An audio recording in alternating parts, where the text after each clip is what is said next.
Hello and welcome to the second in the Hartman Institute's Engaging Israel webinar series, where we're looking at some of the challenges facing Israel through a Jewish values lens. Today we're going to be discussing some of the controversial legislation that's being debated in the Knesset. In the last weeks, the focus of a lot of the Jewish world's attention, and certainly in Israel, has been not so much on our external challenges, but very much on issues challenging Israeli society internally. We had what was a really ugly attack by a group of settlers against an army base. We've had a lot of debate in the past days about measures by some ultra-Orthodox to exclude women from the public space. And in the last weeks there's been really intense debate about some of the legislation that is in the Knesset. Today I want to look at three particular issues raised by this legislation. You should have had access to an unofficial translation of the legislation. But before you do so, I would really like to set the stage by thinking a little bit about how we should approach, how we should think about these legislative issues. Why should we as a Jewish people even care about it? It's understandable why Israelis might care about it, but what is the Jewish issue that is at stake?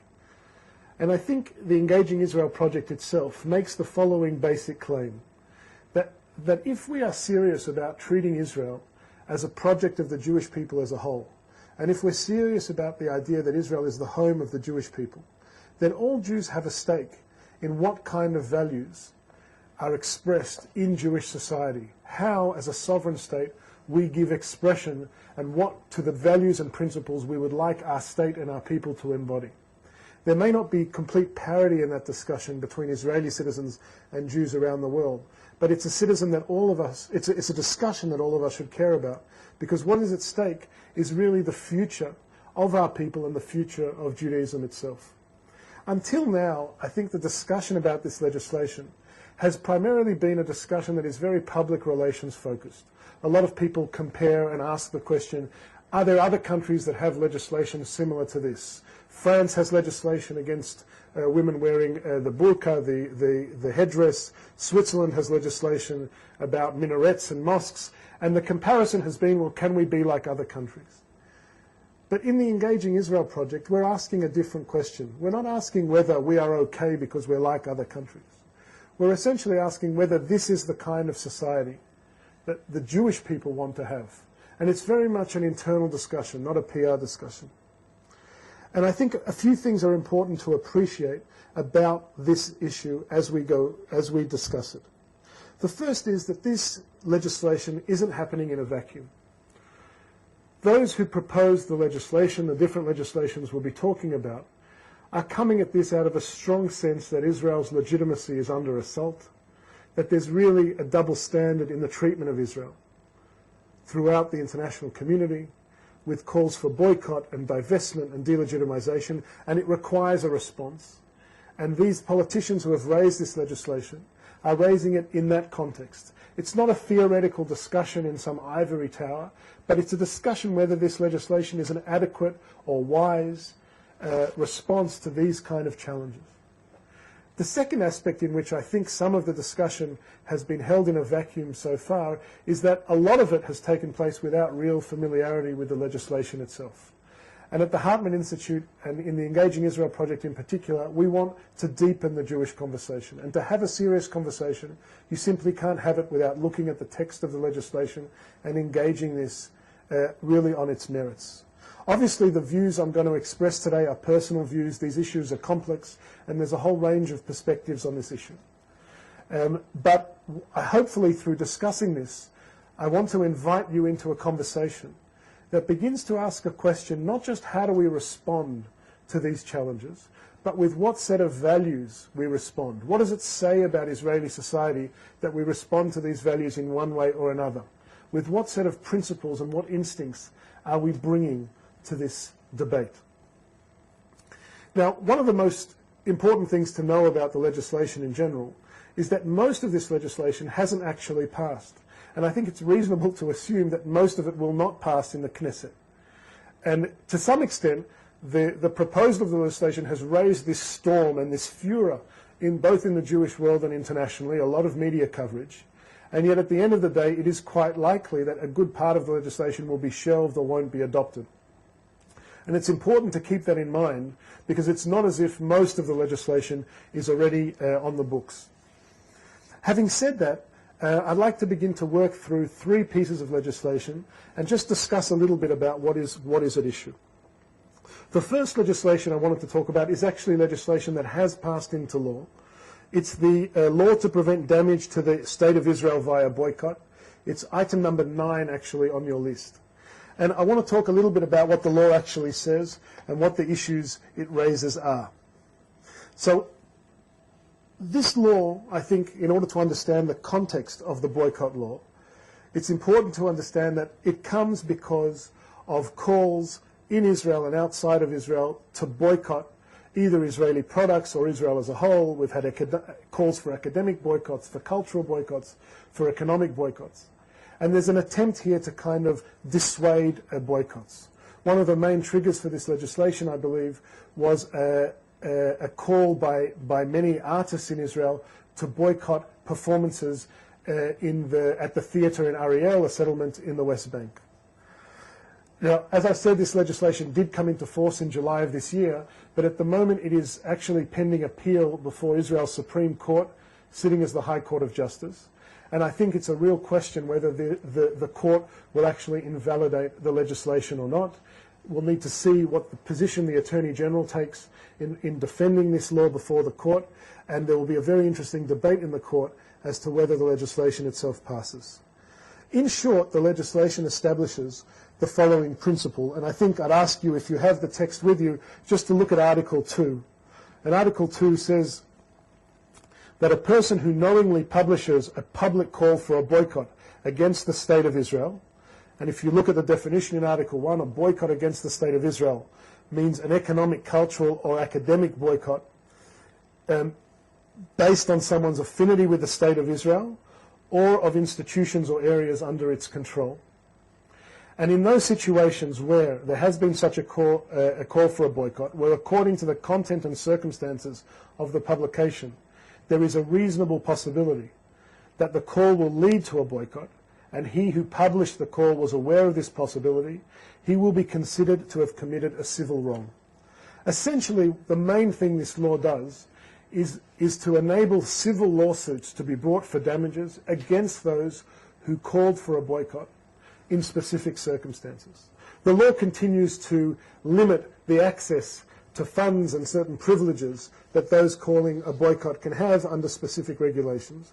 And I just wanted to take a moment to question what is the issue that this legislation actually raises. I think essentially we're asking whether it is legitimate as part of a Jewish society's debate and free speech to have people call for boycotts, academic, cultural, economic, of either Israel or the settlements or settlement products.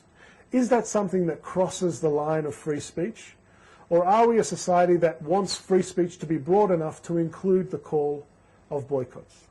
Now, as you know, and this is something that is very much a vibrant part of the discussion in the United States, free speech is a right. It's a right in Israel as well, though it's not a constitutional right. We don't have a constitution, though it is very much established in Israel's jurisprudence.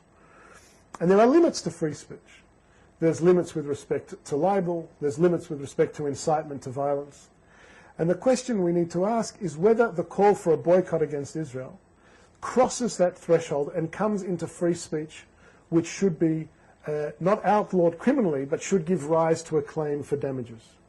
And those who want to defend this law, I think, will essentially be arguing that the right for free speech needs to be balanced against the right of others not to be damaged, have their economic or other interests damaged by the free speech, by the speech of others. At the same time, and here I'm sharing a personal view, I think there are two issues that this legislation really raises. The first is a kind of tactical or policy issue. If this legislation has come to combat the delegitimization of Israel, one could really ask a question whether in the end it hasn't been counterproductive. Because the amount of criticism of Israel that this legislation has produced may in fact have had the opposite effect. We've had a lot of criticism throughout the world and within Israeli society that this is an attempt to stifle free speech, that this questions Israel's credentials as a democracy, and it certainly, I guess, could be seen as undermining the intention of those who raised the legislation, from the sheer fact that it has brought upon so many questions about the nature of free speech in Israeli society.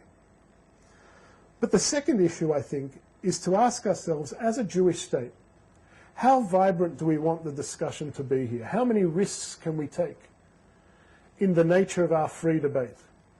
And I think we have a tradition as Jews of arguing. We have a tradition of very, very vibrant, robust debate. This comes not just from the Jewish sources and the Jewish text and the Talmud itself, which is much less a record it's much less a halachic code than it is a record of Jewish conversation where opposing views are respected and differences are very much engaged. But it's also a product of Jewish experience. We know what it is when uncomfortable voices are silenced. And a real question can be asked about this legislation, whether this is the kind of society we want to be. There is no question that the threat of a boycott, the threat of delegitimization of Israel is serious. But I think we need to ask whether, as a society, we should err on the side of too much free speech rather than on the side of limiting it. And this is the question that this legislation really raises. I think the boycott law itself is actually less complicated than the next law I'd like to discuss, and that is the law related to NGO financing. I think this law appears as item 6, and I'd like to discuss this law, which I think produces much more mixed feelings in the debate in Israeli society over it. The context in which this law appears and has emerged is a result of the fact that in Israel there is a fairly unique, or certainly disproportionate, phenomenon of foreign governments in particular funding Israeli non-governmental organizations and seeking essentially to influence or take part in the Israeli debate through their funding of Israeli NGOs. In a way, some foreign governments essentially try to amplify their position in an Israeli debate by putting an Israeli cover to their voice, so that they are able to be more effective advocates to try to influence or shift Israeli policy by being able to have this Israeli cover. And one of the effects of this is that an opinion which may not necessarily be a widely held opinion in Israel can appear to be a widely held opinion simply because of the disproportionate foreign funding that this one or other NGO is able to attract. So in essence, what you have is a kind of involvement of foreign governments in an essentially Israeli discussion, but using the cover of an Israeli voice. And those who have promoted this legislation have argued that this is an illegitimate interference in internal Israeli debates. The legislation, as it is at the moment in draft form. It was recently revised to include what has been seen as a very controversial proposal, which I'll refer to shortly. But as a result of the Attorney General's position that this legislation will be difficult to defend before the Supreme Court, Prime Minister Netanyahu has actually shelved this legislation for now. So for all the furor that it's raised, I think there's actually a question whether it will move any further. The legislation as it stands does one very specific thing, and it limits the amount of financing that any political NGO, a very controversial term, political NGO, which the law defines in a way that I think is hard to understand in legal terms. But a political NGO in Israel is not allowed to receive more than 20,000 shekel in funds from foreign donations. And the idea is to try to limit the involvement of foreign donations in the debate. The controversial revision that I referred to is a revision which would allow NGOs to be exempt from that limitation by appearing before the Knesset, by appearing before a committee of the Knesset, and there is a real fear that this will become kind of politicized hearings where NGOs would have to prove their credentials as being pro-Israel in order to be eligible for financing, and this is really politicizing the debate. The issue here with this legislation is how do we feel about foreign intervention in the Israeli debate? And here the free speech and free association issues that are raised here are a little bit more complex. After all, it is not as if the NGO is not allowed to present its position. The issue is it allowed to receive funds from outside actors in order to amplify and spread that position? And I think the opponents of this law would argue that it has a real chilling effect on the debate. Rather than encourage a civil society that is as robust as possible, has as many views, in essence, we're liable to have a situation where there are less NGOs who are less vocal. And it can be seen as a way in which we're trying to limit the debate and stifle it in some way. The bottom line is that one could make the case that there's nothing fundamentally illegitimate in raising many funds as you can for expressing your opinion. And the idea that one could limit those funds in order to limit the popularity of that opinion or the publication of that opinion may be seen to cross that line in the free speech area.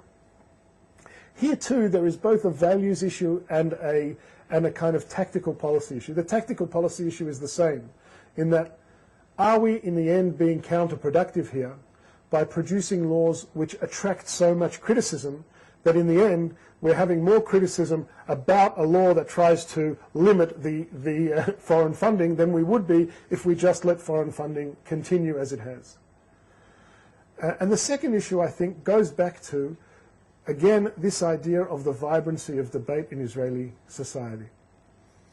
Now, the issue that I mentioned before of the use by NGOs of Israelis as cover for their views could be dealt with and is dealt with in Israeli legislation in a different way.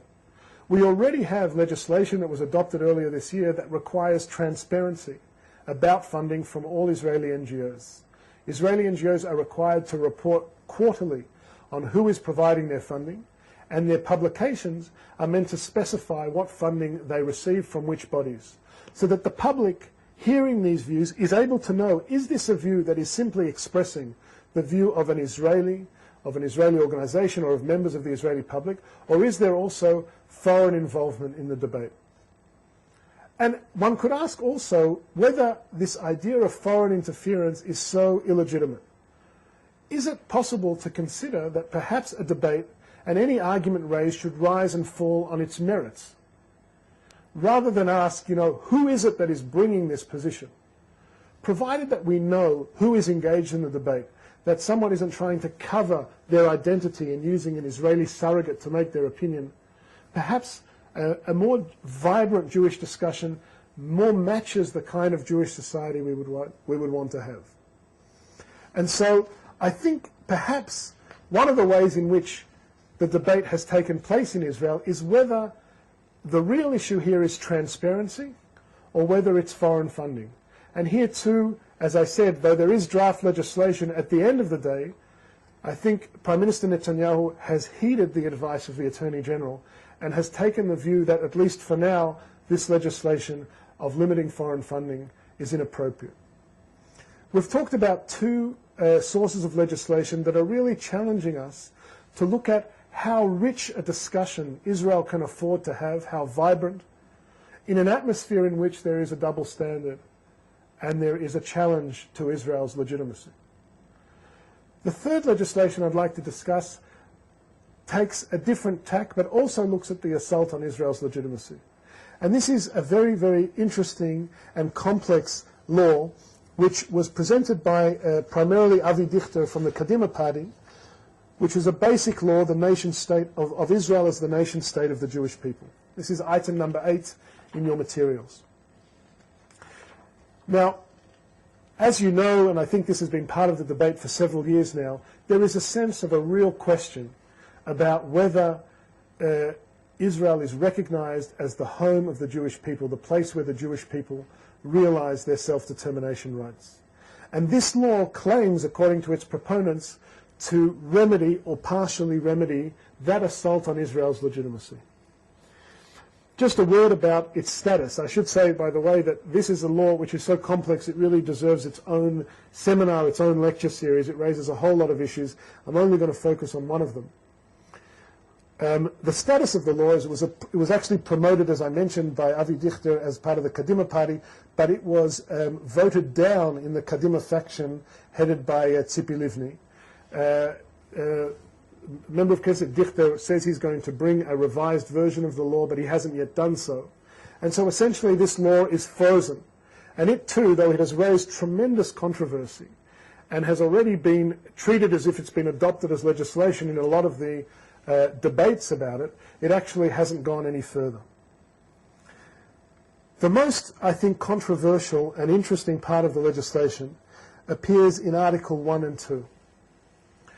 What it does, this legislation takes a very particular view of the nature of Israel as a Jewish and democratic state. Until now, Israeli law and Israeli jurisprudence, the decisions of our courts, have referred to Jewish and democratic as two things that come together. We are both a Jewish and a democratic state. And this legislation actually tries to create a hierarchy between those two. It essentially says that Israel is first a Jewish state, that is the primary nature and identity of the state, and its democratic nature is a secondary principle. And I want to show you how it does this, just so that we can understand. If you look at Article 1 of the provision of the legislation, it says as follows: "The state of Israel is the national home of the Jewish people, in which it realizes its aspiration for self-determination based on its cultural and historical heritage. The right of national self-determination, Article 1b, in the state of Israel is uniquely that of the Jewish people." In other words, only the Jewish people and no other people, the implication quite clearly being to Palestinian Arab minority, can express their self-determination in the state of Israel.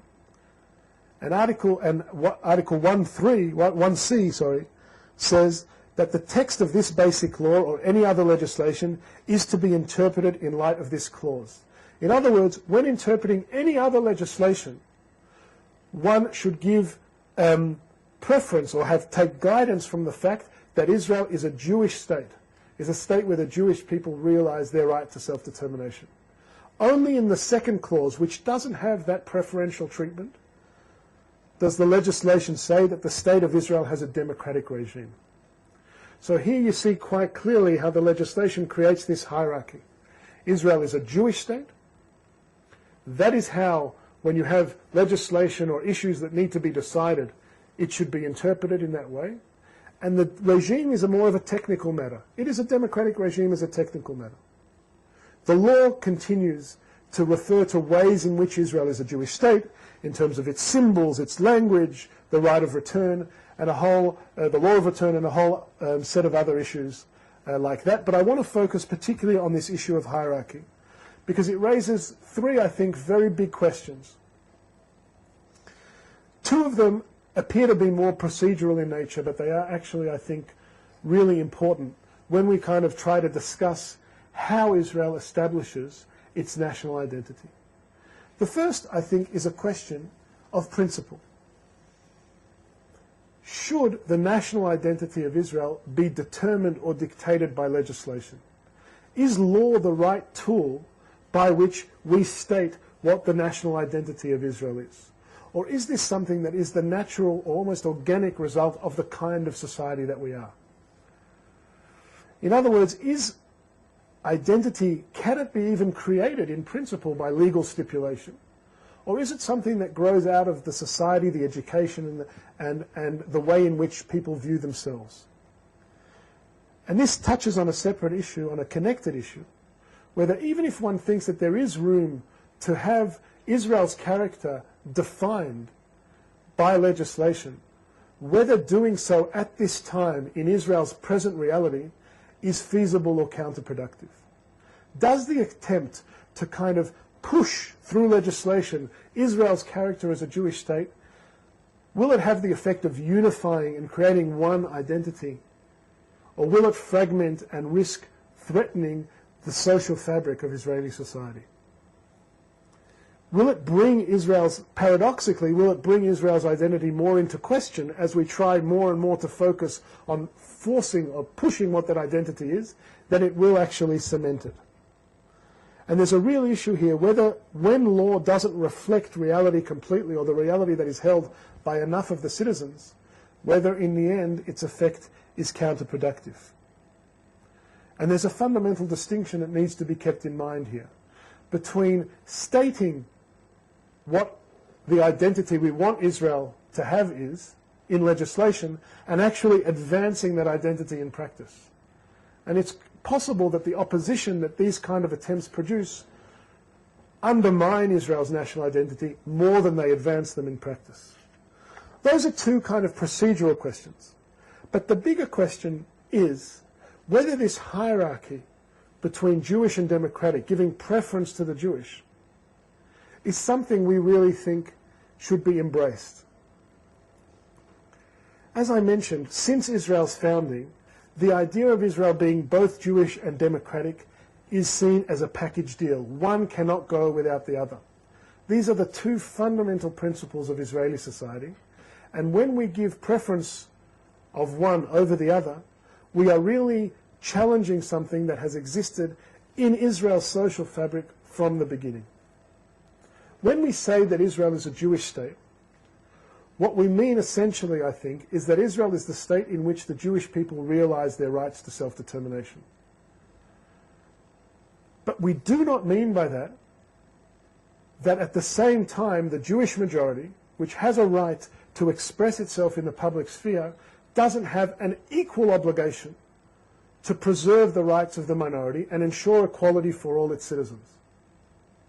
If we begin to give preference to the Jewish nature over the democratic nature of the state, in the end we are raising a real question about the equality of all citizens and the fundamental democratic nature of the state.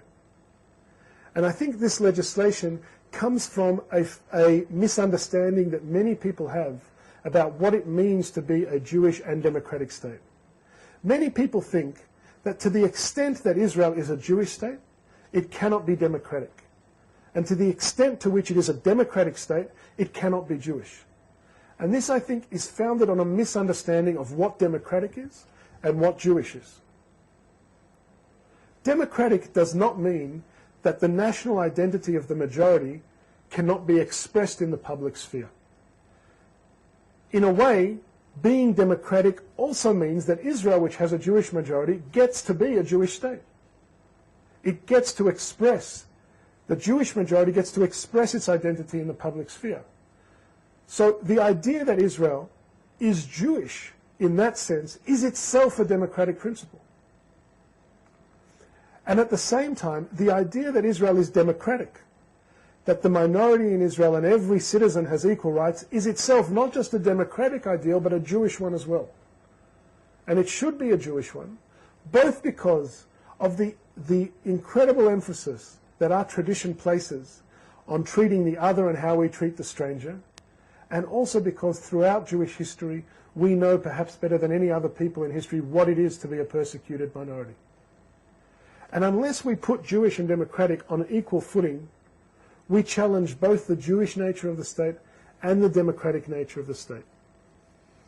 And so, what this legislation, from a very different perspective, has brought to the fore is the need for us to deepen our understanding of what we mean by Jewish and democratic, and really to see these two things as ideals that can operate in harmony if we understand them properly. And this idea of hierarchy that this legislation, which as I mentioned is frozen, suggests and inserts into these essential pillars of Israel's social fabric, really threatens something that is very, very fundamental to Israeli society. I've tried to give you a taste of three of the legislations that are debated here, and I think the basic purpose of this was to invite you into a conversation about the kind of society we want Israel to have.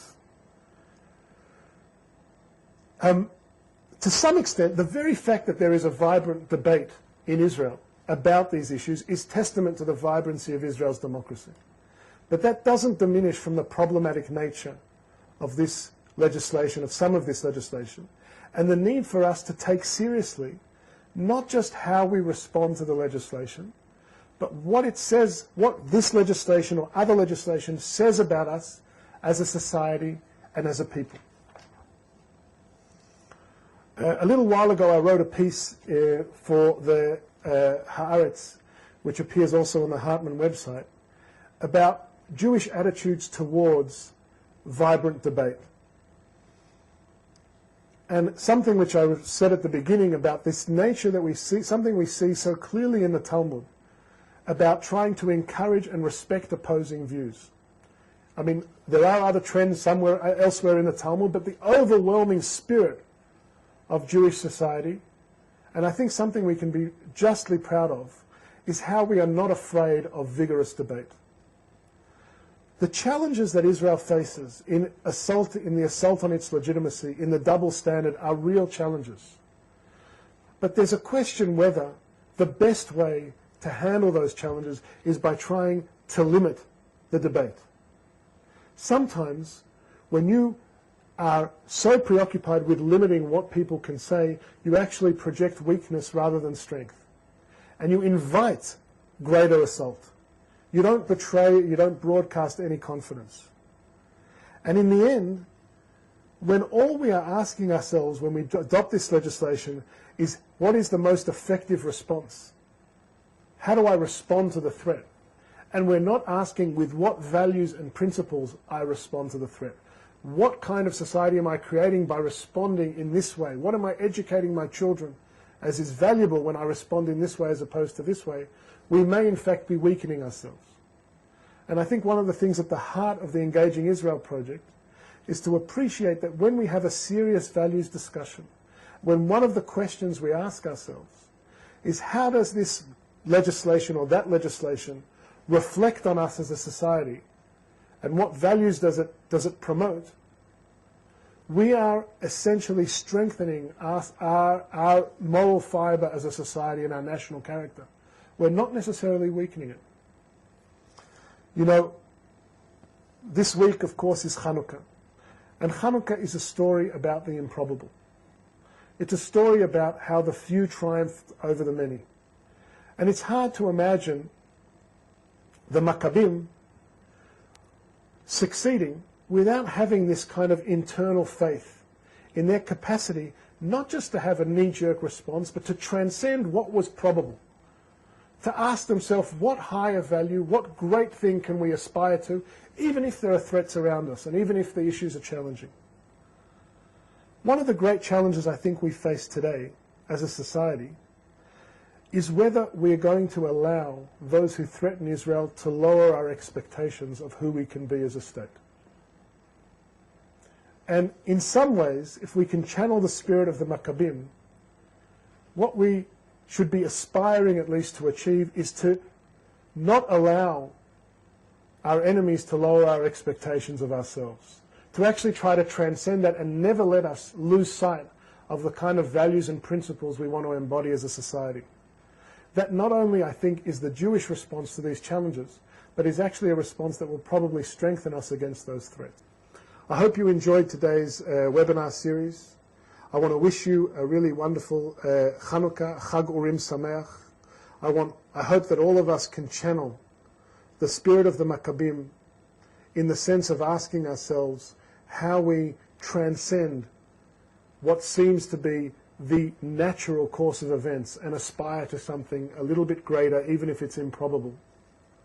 And I hope you'll join us for our next webinar, the third in our webinar series on January 23rd.